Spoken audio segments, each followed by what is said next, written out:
और लड़ना है तो हम सब एक हैं, कोई सवाल नहीं है। मैं कहना चाहता हूं खुल करके, कुछ लोग पूछ रहे हैं, आर्मी से भी पूछा जा रहा था, मैं उस हित का नहीं हूं, उस पक्ष का नहीं हूं। हमारे लोग हैं जो कुर्बानी देते हैं।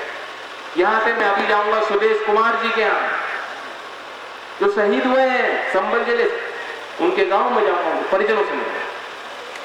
दर्द है उनके मन में, और मैं कितने ऐसे परिवारों के पास गया हूं, मैं महसूस करता हूं। अगर सरकार कुछ करना चाहती है तो हम छाती ठोक के ये कहें कि हमने उनके इतने मार दिए, नहीं, ये कोई बात नहीं बनी। ये कोई किसी सभ्य समाज के लिए, अच्छे लोगों के लिए ये गर्व की बात नहीं हो सकती। खून का मोल क्या होता है आप नहीं जानते, लेकिन जिसने खोया हो, जिसने गंवाया हो, हम लोग हैं, हम जानते हैं खून का मोल क्या है, हम जानते हैं। और इसलिए कोई गर्व की बात नहीं है, छाती ठोकने की बात नहीं। आप ये कहते हैं कि हमारा प्रत्येक जवान जो है उसका सम्मान है, वो सुरक्षित है, उसे सुरक्षित रखें, अच्छे संबंध बनाएं, तरक्की के रास्ते पे देश को ले जाएं, और हम सब ताली ठोकेंगे, हमारी छाती गर्व से फूलेगी। और 56 इंच से ज्यादा छाती हम सबकी है, किसान रखता है। लेकिन ये दावा करना कि देखो, और ये रक्षा मंत्री बयान देते हैं कि पाकिस्तान कोमा में चला गया, और क्या हुआ, उसी शाम को हमला हुआ बारामूला, और नितिन यादव नाम के एक व्यक्ति थे उत्तर प्रदेश के, जो उसमें शहीद है। रोज घटना हो रही है। अगर आप राजनीतिक श्रेय लेना चाहते हैं सर्जिकल स्ट्राइक का, लीजिए, ठीक है, कोई बात नहीं, अच्छी बात है। लेकिन वहीं क्या आपकी जवाबदेही नहीं बनती कि 19 लोग उरी में क्यों मारे गए, पठानकोट क्यों हुआ, आतंकवाद क्यों बढ़ रहा है, रोज हमारे जवान क्यों शहीद हो रहे हैं? और जवाब आप ये भी दीजिए कि आप जवानों के परिवारों के लिए क्या करना चाहते हैं। मेरा प्रस्ताव है जो आपके आगे मैं रखना चाहता हूं, सरकार कर सकती, एक अलग से कोष बनाया जाए, क्योंकि मैं जब जब इन परिजनों से मिलने जाता हूं, अपने लिए कुछ नहीं मांगते। बहुत गरीब परिवार को निकल के गए हैं, इनके घर में उन्होंने खो दिया, एक आदमी खो दिया जो कमा के लाता, लेकिन फिर भी अपने लिए वो कुछ नहीं मांगते। वो कहते हैं कि हमारे गांव में उनके नाम पे कोई परियोजना बना दो, हमारा गांव का विकास कर दो। हम तो इतने में खुश हैं। बताओ ये बात सही है कि नहीं? आप भी महसूस करो। और इसलिए मेरा प्रस्ताव है कि शहीद स्मृति ग्राम विकास योजना, इसकी नींव सरकार को रखनी चाहिए, शुरुआत करनी चाहिए। लोग, पार्टियां अलग अलग आती हैं यूपी में, अपने नेताओं के नाम पे योजना बनाती है। आप लोकदल को इतना मजबूत करें, बुलंद करें, अपनी संख्या बढ़ाएं, विधायक बनाकर भेजें। और मेरा आपको वादा है कि उत्तर प्रदेश के स्तर पर हमें देश में शहादत देने वालों की स्मृति में गांव के विकास की योजनाओं की नींव रखें। एक और बड़ा मुद्दा है, और रोजगार का, जो मैं कह रहा हूं। हमारा देश एक नौजवानों का देश, मैं खुद नौजवान, मैं बहुत विचलित होता हूं, मेरी रात की नींद छिन चुकी है। मैं जानता हूं, क्योंकि रोज मुझ तक भी लोग पहुंचते हैं सिफारिश लगाने के लिए। बहुत काबिल लड़के हैं हमारे यहाँ। नेशनल सैंपल सर्वे ऑर्गेनाइजेशन का आकलन है कि 1 करोड़ नौजवान इस पंचवर्षीय योजना में, जो आखिरी पंचवर्षीय योजना है, इसकी समाप्ति में 2017 तक 1 करोड़ नौजवान अतिरिक्त और बेरोजगार उत्तर प्रदेश के होने वाले। भारत की आबादी औसत रूप से 2020 में 29 वर्ष की होगी, चीन की 36 वर्ष है। यानी आप कल्पना करें कितनी बड़ी आबादी देश की है, जो काम करना चाहते हैं, काम करने के लायक है, लेकिन उन्हें कोई काम नहीं मिल रहा। क्या करेंगे? सामाजिक क्रांति होगी, अमीर और गरीब का फासला बढ़ता जा रहा है, मायूसी बढ़ती जा रही है। और इसलिए जो कुरीतियां हैं, चाहे वो शराब कह लें, ड्रग्स कह लें, अपराध कह लें, इस ओर नौजवान क्यों जा रहा है? इस पे सरकार को गंभीरता से सोचना चाहिए। मेरी पहली प्राथमिकता होगी कि मैं अपने नौजवानों के लिए क्या कर सकता हूं। लखनऊ के गद्दी पे अगर मुझे मौका मिले, और ये मैं अपने लिए नहीं कह रहा हूं, नारा देते हैं मेरे नाम से मत लीजिए नारा। सवाल ये नहीं है कि अखिलेश की सरकार हो, या जयंत की सरकार हो, या मोदी की सरकार हो, या मुलायम की सरकार हो, या मायावती की सरकार, ये सवाल नहीं रहा।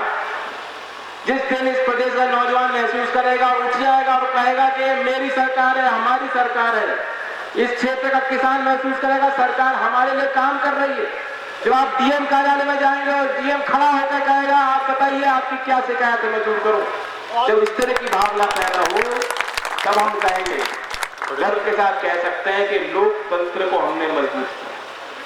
24 साल का क्या शासन होता था, क्या बातें मैंने सुनी है पूरे बचपन में, लोग आके बताते थे और मैं नहीं जानता कि उनमें कितनी सच्चाई होगी कि एक मुख्यमंत्री के पद पर रह करके लोग कहते थे कि एक किस्सा है जो थाने में चले गए देखने के लिए कि रिपोर्ट लिखी जा रही है कि नहीं लिखी जा रही है, भेज बदल के पुराने लोग बताते हैं।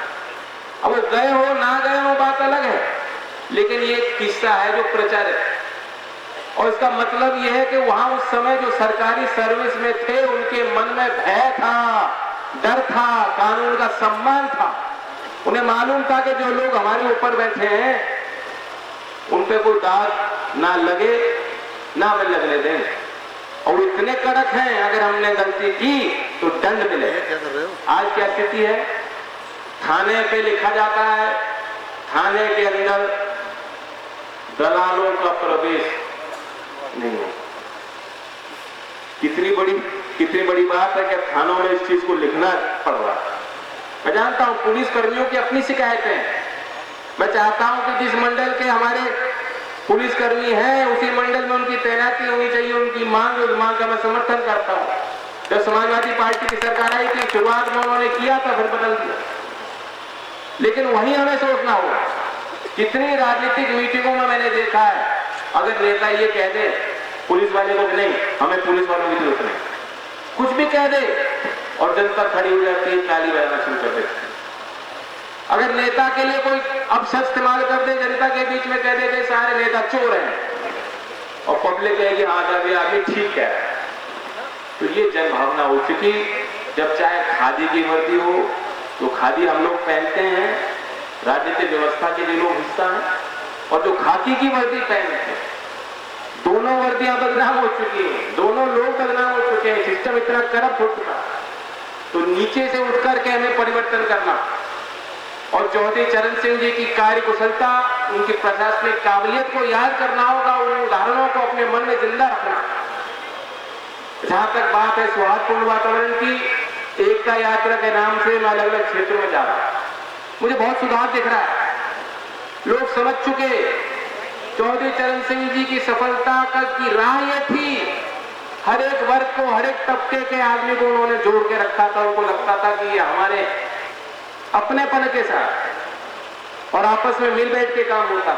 और याद करिए उस समय जो लीडरशिप बनी थी उत्तर प्रदेश में, अल्पसंख्यकों में, पिछड़ों में, दलितों में जो लोग निकल के उभर के आए थे, आज भी इस देश के राजनीतिक इतिहास में वे चेहरे हैं, वे लोग हैं जिनकी पकड़ है समाज। ये सब उस समीकरण की देन।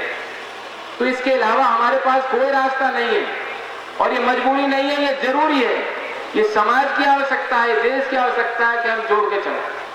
क्या बकवास करते हैं, कभी कोई लव जिहाद का मुद्दा, कभी कह देंगे पलायन, नए नए मुद्दे निकाल के लाते हैं, नए नए जहर निकाल के लाते हैं, इजाद करके लाते हैं। तो हमें और आपको सामना करना।